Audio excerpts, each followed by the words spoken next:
Montana Territory, 1872. The jagged mountains thrust into the sky like nature's fortress walls, as if to guard against the relentless march of civilization. But neither rock nor river could halt what was coming to the frontier town of Silver Creek. In these untamed lands where fortunes were won and lost on the turn of a card, where law bent to the will of the strongest, Jacob Porter had learned one truth. A man stands alone or he falls alone. Either way, the frontier cares nothing for a man's heart. Jacob dismounted from his roan gelding at the edge of town, dust from the cattle drive still clinging to his faded blue shirt. At 25, his face retained a youthfulness that belied the weathered wisdom in his hazel eyes. Tall and broad-shouldered from years of hard work, he moved with the easy grace of a man comfortable in his skin despite the burdens he carried. A light stubble shadowed his strong jaw, and though ladies in town often cast appreciative glances his way, Jacob remained detached, convinced that attachment meant vulnerability, and vulnerability meant death on the frontier. Another successful drive, the livery owner called as Jacob led his horse toward the stable. Jacob nodded curtly. The cattle are delivered, payments collected. His words were economical, like everything else about him. 3 years as a solitary cowhand had taught him well. Trust no one, depend on no one, attach to no one. The graves of his parents, killed in a raid when he was 19, stood as testament to his belief. Love was a luxury the West did not permit, not when every sunrise might be your last. Jacob Porter wanted nothing more than to earn enough to buy his own parcel of land, build his own cabin, and live by his own rules, alone, where no one could hurt him again. What he failed to recognize was the hollowness that echoed through his chest each night as he stared into campfires, listening to other men speak of sweethearts and wives waiting back home. Silver Creek bustled with unusual activity that late September afternoon. A makeshift stage had been erected near the auction pen usually reserved for cattle and horses. A crowd gathered, predominantly men, miners, ranchers, and drifters with coins jingling in their pockets. Jacob intended to avoid the commotion, but as he passed by, the whispers of onlookers caught his attention. "They're bringing out the women now," someone said. "Orphans from back east, they say." "Mail order brides," another corrected, "except old Wallace ain't waiting for letters. He's auctioning 'em right here to whoever pays most." Jacob's step slowed against his better judgment. He'd heard of such arrangements, women brought west to marry men they'd never met, but an auction seemed a cruelty beyond even frontier standards. He told himself to keep walking, that it wasn't his concern. The West was harsh and everyone made their choices, but then he saw her. Sarah Cooper stood trembling at the edge of the platform, her emerald green dress hanging loosely on her slender frame. At 20 years old, she possessed a delicate beauty that seemed out of place in this rough setting. Her chestnut hair caught the afternoon sunlight, falling in loose waves past her shoulders. But it was her eyes, deep brown and defiant despite her fear, that stopped Jacob in his tracks. Those eyes held neither surrender nor acceptance of her fate, even as the auctioneer's hand closed around her upper arm. "Next up, gentlemen, a fine young lady from Philadelphia. Educated, can read and write, and look at that face. Bidding starts at $50. Sarah's chin lifted slightly, her gaze sweeping the crowd with undisguised contempt. When her eyes briefly met Jacob's, something inexplicable passed between them, recognition without knowing, understanding without words. $60, called a gruff voice. 75, countered another. Jacob stood frozen, watching this human transaction unfold. This wasn't his business. He'd saved nearly every penny from 3 years of backbreaking work. Land was what he wanted, not entanglement with some Eastern girl who'd wither in the harsh reality of frontier life. $100 from Mr. Sullivan, the auctioneer announced with glee. Sullivan, Jacob knew him by reputation, a mine owner with 3 previous wives, all dead under questionable circumstances. The man was at least 50, with hands like gnarled tree roots and a temper that flared like summer lightning. 120, called another voice. 150, Sullivan countered, his voice confident with the knowledge of his superior wealth. Sarah's composure faltered momentarily, her eyes darting across the crowd with increasing desperation. When her gaze found Jacob again, he felt something crack inside him, a hairline fracture in the wall he'd built around his heart. "Going once for $150, the auctioneer called. Sarah's hands clenched into fists at her sides. going twice. A memory flashed unbidden in Jacob's mind, his mother's hand squeezing his as raiders approached their homestead. "We protect our own," she'd whispered. "That's what makes us different from animals." $200, Jacob heard himself say, the words escaping before he could reconsider. A murmur rippled through the crowd as heads turned to find the source of the bid. Jacob stepped forward, hat in hand, aware of every eye upon him. Sullivan's face darkened. "$250, he growled. Jacob touched the leather pouch at his belt. 3 years of savings, dreams of land and solitude. $300, he countered, his voice steady despite the hammering in his chest. Sarah's eyes widened, hope and suspicion warring in her expression. $350, Sullivan said, his patience visibly thinning. Jacob swallowed hard. $500. The entire crowd fell silent. It was nearly everything he had. Sullivan's face contorted with rage. For a moment Jacob thought the man might challenge him then and there. Instead, he spat on the ground and stalked away, muttering curses. "Sold," the auctioneer proclaimed, looking somewhat surprised himself.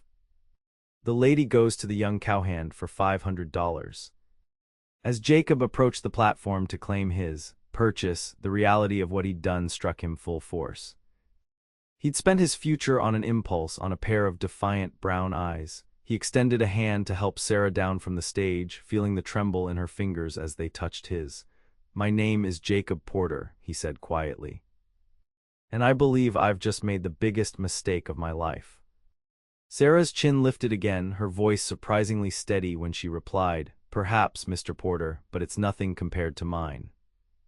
The makeshift clerk handed Jacob paperwork stating his ownership of Sarah Cooper's indenture contract, 3 years of service, or until marriage dissolved the agreement.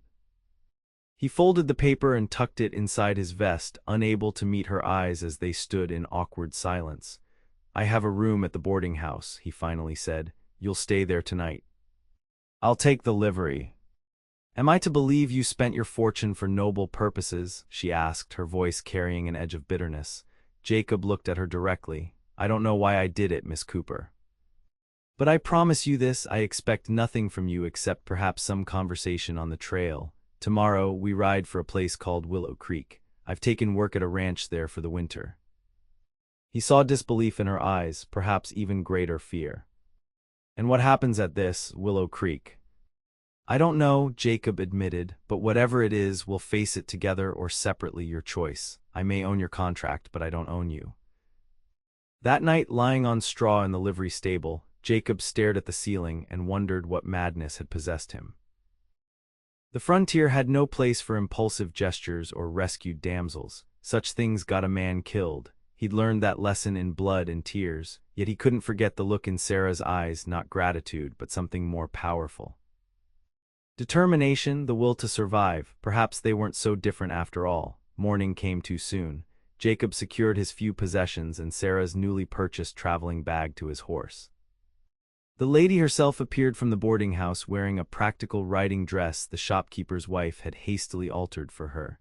Her hair was tied back in a simple braid, and she wore a look of cautious resolve. "Can you ride?" Jacob asked, offering a hand to help her mount behind him. "I've had lessons," she replied stiffly. "This isn't a park in Philadelphia," he warned. "It's 3 days to Willow Creek if the weather holds." Something flashed in her eyes, annoyance, perhaps pride. "I'm stronger than I look, Mr. Porter." 3 hours into their journey, Jacob realized she hadn't exaggerated. Though clearly uncomfortable and unused to long rides, Sarah Cooper made no complaint as they traveled through increasingly rugged terrain. They spoke little, the silence between them filled with unasked questions. When they stopped to water the horse near midday, Jacob finally broke the silence. "Why were you at that auction?" Sarah stared at the rippling stream for a long moment before answering. "My father died 6 months ago, debts I knew nothing about. The bank took everything."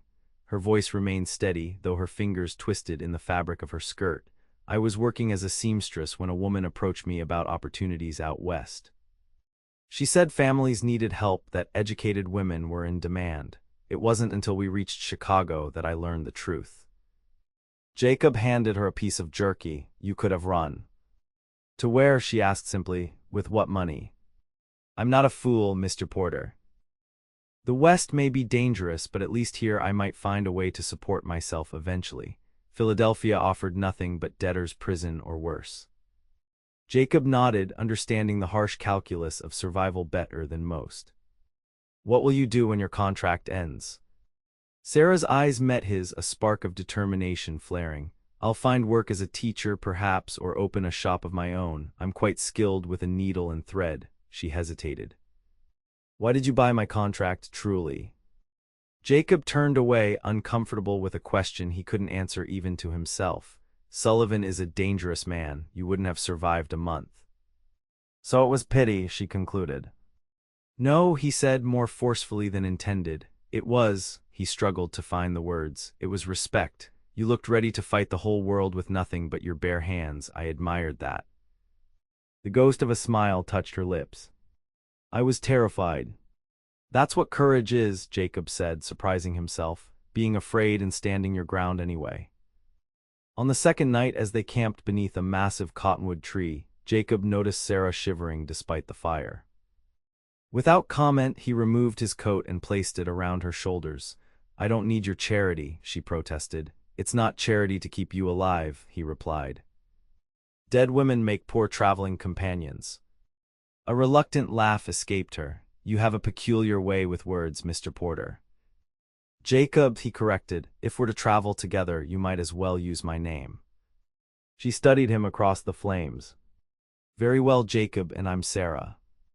He nodded, uncomfortable with the strange warmth her use of his name produced. Tomorrow we'll cross Blackwater Ridge. The trail gets steep. We should rest. That night, Jacob dreamed of his parents' deaths for the first time in years. Only this time, when the raiders came, Sarah stood beside him, her hand in his as they faced the danger together. He woke before dawn, unsettled by the vision and what it might mean. They reached Blackwater Ridge by mid-morning. The trail narrowed dangerously with a sheer drop to their right. Jacob dismounted, leading the horse carefully. We'll walk this section, he told Sarah, offering his hand to help her down. I can manage, she insisted, but her face paled as she glanced at the precipice. Jacob watched her gather her courage, admiring her determination even as he worried for her safety. The path crumbled slightly beneath her foot and she gasped, instinctively reaching for him. His arm circled her waist, steadying her. The West takes the unwary, he said softly. There's no shame in accepting help when the path is dangerous. She looked up at him, their faces suddenly close. Is that what you do, Jacob, accept help when needed? His jaw tightened. I learned to depend only on myself. That sounds lonely, she observed. Lonely is safer than betrayed, he replied, releasing her and turning back to the trail. They were halfway across the ridge when a gunshot echoed through the canyon. Jacob's reaction was instantaneous. He pulled Sarah behind a boulder, drawing his revolver in one fluid motion. Stay down, he whispered, scanning the cliffs above them. 3 riders appeared on the trail ahead, blocking their path forward. Jacob recognized the lead man immediately, Sullivan's foreman, a hard-eyed killer named Maddox. Well, ain't this convenient, Maddox called. Mr. Sullivan sends his regards, Porter. Says you took something that should have been his. Sarah's fingers dug into Jacob's arm. They followed us. They want more than you, Jacob murmured. Sullivan's pride won't let this stand. He assessed their situation with growing dread. The boulder provided temporary cover, but they were trapped on the narrow trail. Hand over the woman and your money, Porter, Maddox demanded. Mr. Sullivan might let you live. Jacob met Sarah's terrified gaze. When I start shooting, run back the way we came. Don't stop until you reach the forest. I'm not leaving you, she hissed. This isn't a debate, he growled, checking his ammunition. I'll catch up. You'll die, she stated flatly. Before he could respond, one of Maddox's men shifted position, giving Jacob a clear shot. He took it without hesitation. The man screamed as the bullet found his shoulder, toppling from his horse. Run, Jacob shouted, pushing Sarah toward the path behind them. Bullets pinged against the boulder as Maddox and his remaining companion returned fire. Jacob fired again, forcing them to take cover.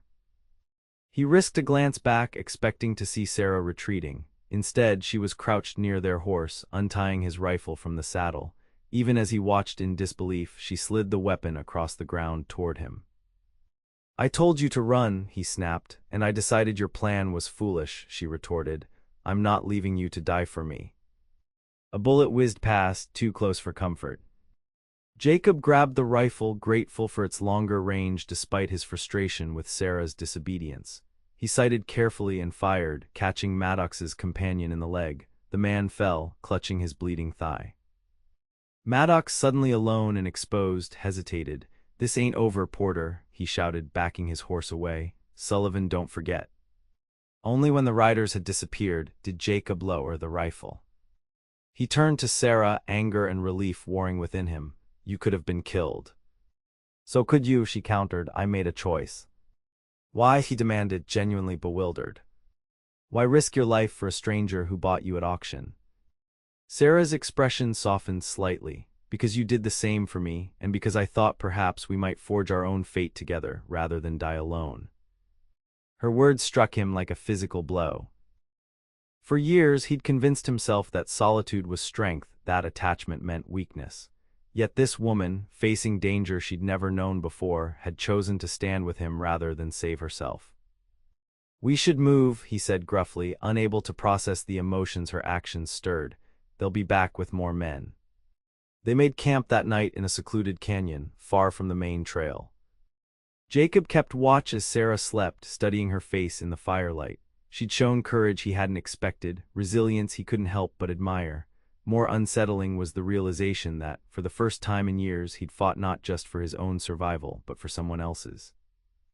By noon the next day, they crested a hill overlooking a broad valley. A cluster of buildings marked the settlement of Willow Creek, with the rocking M Ranch visible in the distance.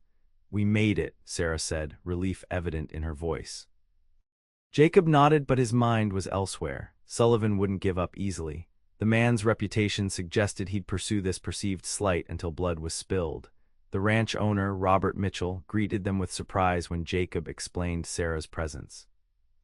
"Didn't expect you'd be bringing a wife, Porter," he said. "She's not Jacob began. "I'm his fiancée," Sarah interrupted smoothly. "We met in Silver Creek after Jacob accepted your job offer. Naturally, I insisted on accompanying him." Jacob stared at her, dumbfounded by the lie. Mitchell's weathered face broke into a smile. "Well, that changes things. Can't have a promised man sleeping in the bunkhouse. There's a cabin by the creek, previous foreman used it. Needs some fixing up, but it'll give you privacy." Before Jacob could correct the misunderstanding, Sarah squeezed his arm in warning. "That sounds perfect," she said warmly. "Jacob has told me how much he looks forward to working for someone with your reputation." Only when Mitchell left them to settle in did Jacob confront her. "Fiancé, have you lost your mind?" Sarah's composure remained intact. "Think, Jacob, a single woman traveling alone with a man would be scandalous. My reputation would be ruined before we even begin here. This way we both have protection, social for me, and extra motivation for the ranch to keep you safe if Sullivan's men come looking." Her practical assessment stunned him. "You've thought this through." "One of us should," she replied with the hint of a smile. "Besides, it's only temporary. Once we've established ourselves, we can have a tragic falling out." The cabin was indeed in need of repair, a leaking roof, broken window, and years of dust, but it offered 2 small rooms separated by a cloth curtain, allowing them separate spaces. Jacob spent the afternoon patching the roof while Sarah cleaned the interior. "It's not much," he acknowledged that evening as they sat before the small hearth, "but it's better than sleeping outdoors." Sarah looked around at their humble accommodations. It could be quite comfortable with some attention. Curtains would help, and perhaps some furniture beyond these 2 chairs and the bed.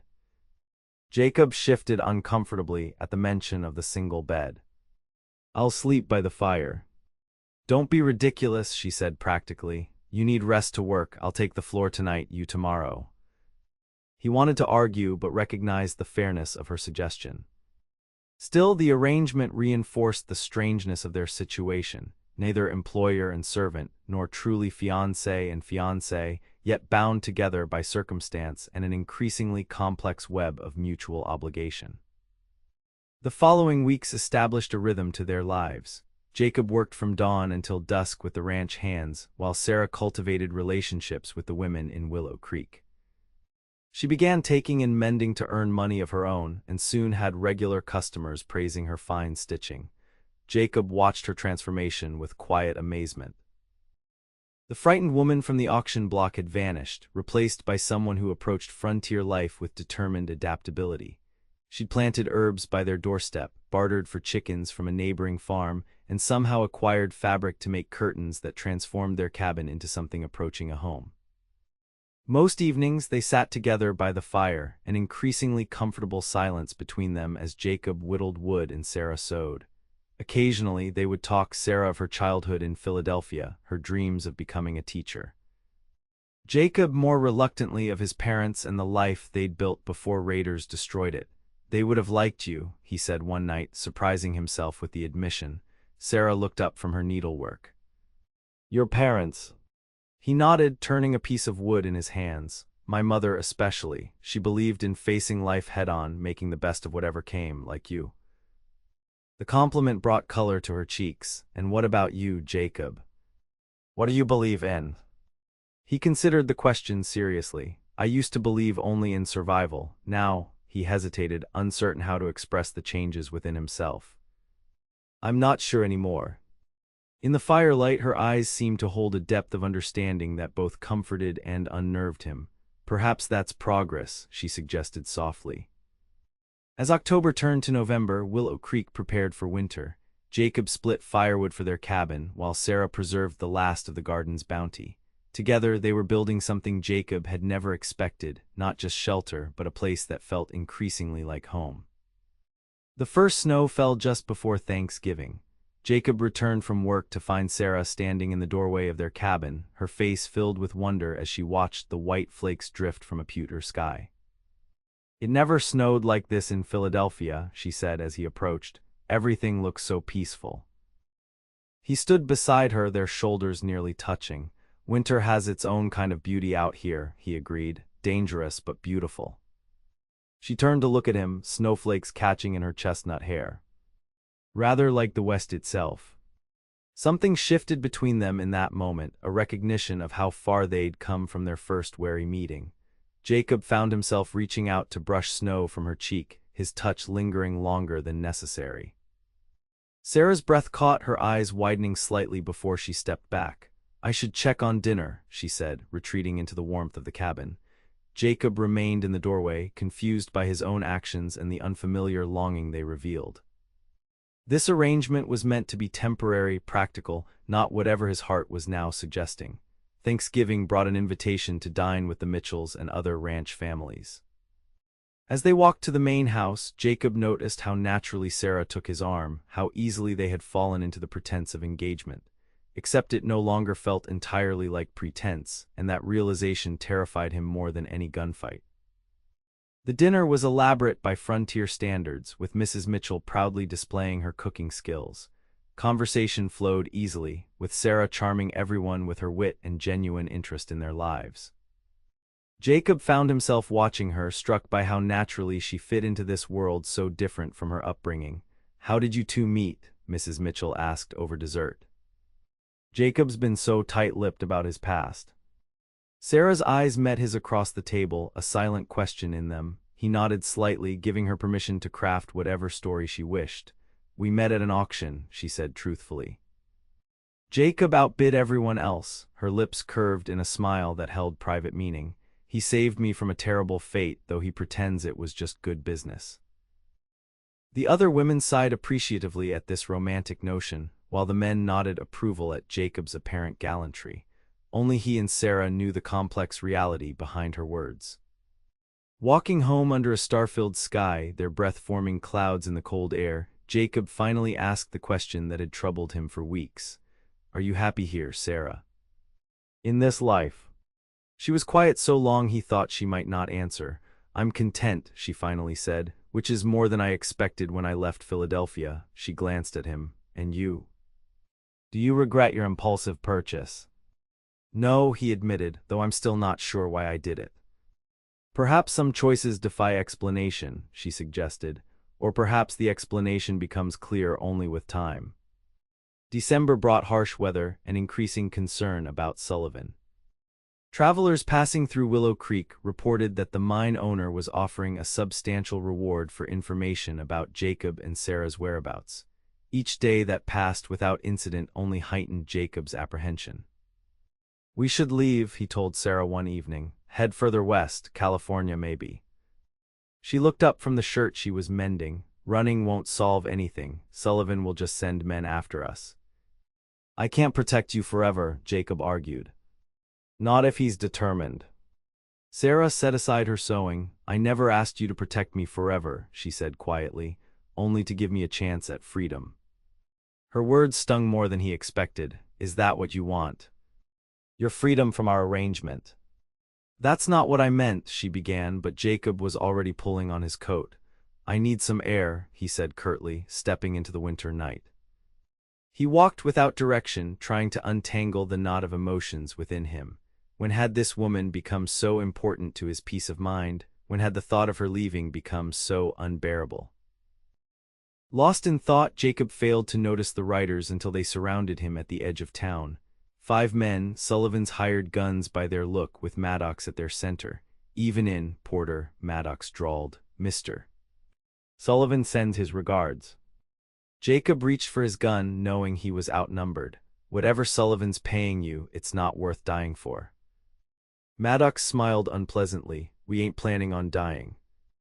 "You, on the other hand," his hand moved to his holster. The sound of a rifle being cocked froze everyone. Sarah stood 20 yards away, Jacob's Winchester steady in her hands. "I suggest you reconsider, gentlemen," she called, her voice remarkably steady. "Well, well," Maddox laughed. "Look who learned to shoot. You really think you can take all of us, little lady?" "I only need to hit one," she replied calmly. "Are you volunteering, Mr. Maddox?" The standoff stretched for several heartbeats. Jacob measured distances, calculating his odds. He could draw fast, might take down 2 before they reacted, but not all 5. "This is touching," Maddox finally said, "but Sullivan ain't a patient man. He wants what's his." "I was never his," Sarah stated firmly. "And she's not mine either," Jacob added, his decision suddenly crystal clear. "She belongs to herself, as every person should. Tell Sullivan if he wants a fight, I'm ready, but leave her out of it." Maddox studied him. "Noble sentiment, Porter, but orders are orders." He nodded to his men. "Take them both." What happened next unfolded with the chaotic speed of frontier violence. Jacob drew and fired in one smooth motion, dropping the man to his right. Sarah's rifle cracked, her bullet finding Maddox's shoulder. The remaining men returned fire as Jacob dove for cover behind a water trough. A bullet grazed his arm, another splintered wood inches from his head. He heard Sarah's rifle fire again, followed by a man's cry of pain. Then a chilling sound, the metallic click of an empty chamber. Sarah's rifle was spent. Jacob risked a glance around the trough and saw 2 of Sullivan's men advancing toward Sarah, who held the empty rifle like a club, backing away but refusing to run. Without hesitation, Jacob broke cover, firing as he ran. One man fell, the other turned toward him, gun raised. Jacob felt the impact before he heard the shot, a hammer blow to his side that sent him staggering. Still, he managed to squeeze his trigger one last time. The gunman collapsed. "Jacob!" Sarah's scream seemed to come from very far away. He was on his knees, though he didn't remember falling. Warm wetness spread across his shirt. Gunshots continued. Someone else had joined the fight, but he couldn't focus enough to see who. Then Sarah was beside him, her face white with fear as she pressed something against his wound. "Stay with me," she pleaded. "Jacob, please." He tried to speak, to tell her to run, but darkness was closing in rapidly. The last thing he saw was her face above his, tears falling onto his cheeks like rain. Jacob dreamed of his parents again, but this time they stood in a meadow of wildflowers, smiling as they watched him approach. His mother held out her hand, but when he tried to take it, another hand caught his instead, Sarah's hand, warm and real, pulling him back from wherever he'd been drifting. He opened his eyes to find himself in a strange bed, sunlight streaming through unfamiliar curtains. Sarah sat beside him, her face showing the strain of sleepless nights, but her eyes lighting with relief as she recognized his awareness. "Welcome back," she said softly, squeezing his hand. Jacob tried to speak, but his throat was desert dry. She helped him sip water before he asked, "How long?" "4 days," she answered. The doctor wasn't sure she couldn't finish the sentence. Gradually, Jacob learned what had happened. Mitchell and several ranch hands, hearing the gunfire, had come running. Sullivan's surviving men had fled, but not before Mitchell recognized Maddox and understood the situation. The sheriff had been summoned, statements taken. Maddox, wounded but alive, had confessed Sullivan's orders under questioning. The sheriff rode to Silver Creek himself, Sarah explained. Sullivan's been arrested for attempted murder and conspiracy. His victims have been waiting years for someone to stand against him. Jacob absorbed this information slowly. And you? You're unharmed. Sarah nodded. Thanks to you. Her expression became stern. Though your self-sacrificing heroics nearly got you killed, what were you thinking, charging armed men like that? Despite his pain, Jacob found himself smiling at her indignation. I was thinking I couldn't live in a world where you weren't safe, he admitted. Her eyes widened at his directness. Jacob. I need to say this, he interrupted, finding strength he didn't know he possessed. For years, I believed the only way to survive was to stand alone, to need no one, but these past months with you have shown me how wrong I was. He held her gaze. I don't want to pretend anymore, Sarah. Not about us. Tears filled her eyes. What are you saying? I'm saying I love you, he said simply, not because of a contract or convenience, but because you've shown me what courage truly is. What home can be. Sarah's hand trembled in his. I never expected this, she whispered. When I left Philadelphia, I thought my life was over. Instead, I found you. Is that a good thing? He asked, suddenly uncertain. In answer, she leaned forward and pressed her lips to his, a kiss so gentle yet so profound that Jacob felt it heal something broken within him. When she pulled back, her smile outshone the sunlight. I love you too, Jacob Porter, she said. Enough to stand beside you against whatever comes if you'll have me. Recovery was slow, but with Sarah's care, Jacob gradually regained his strength.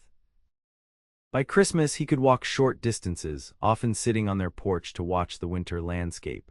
Sarah had transformed their cabin with festive touches, pine boughs, red ribbons, and candles that filled the space with warm light. On Christmas Eve, as they sat before the fire, Jacob reached into his pocket and withdrew a small object.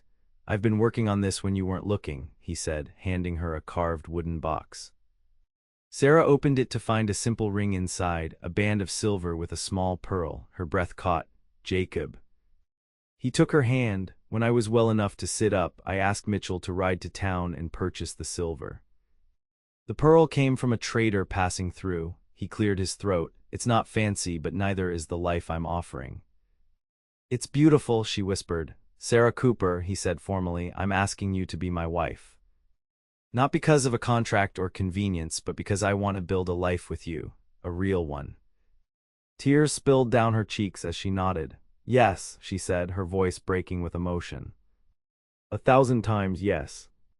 They were married on New Year's Day, 1873, in Willow Creek's small church.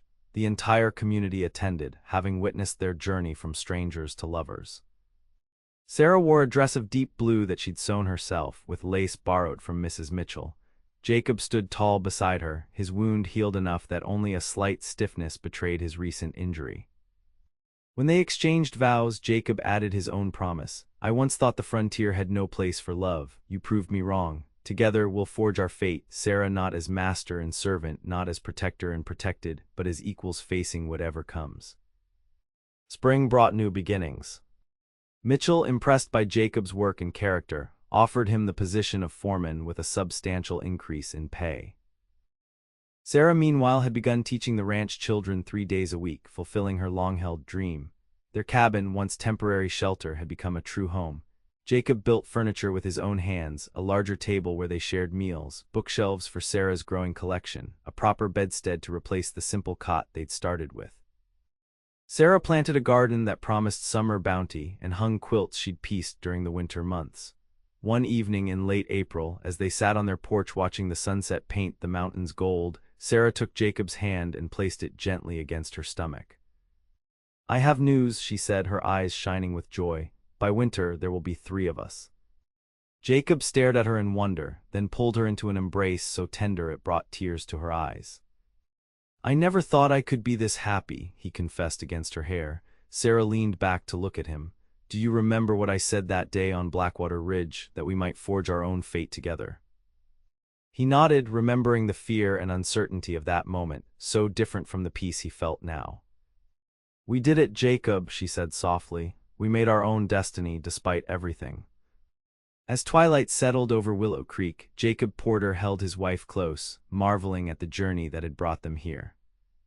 From a lonely cowboy and a woman sold to the highest bidder, they had become something neither could have imagined, a family built on choice rather than circumstance, on love rather than obligation.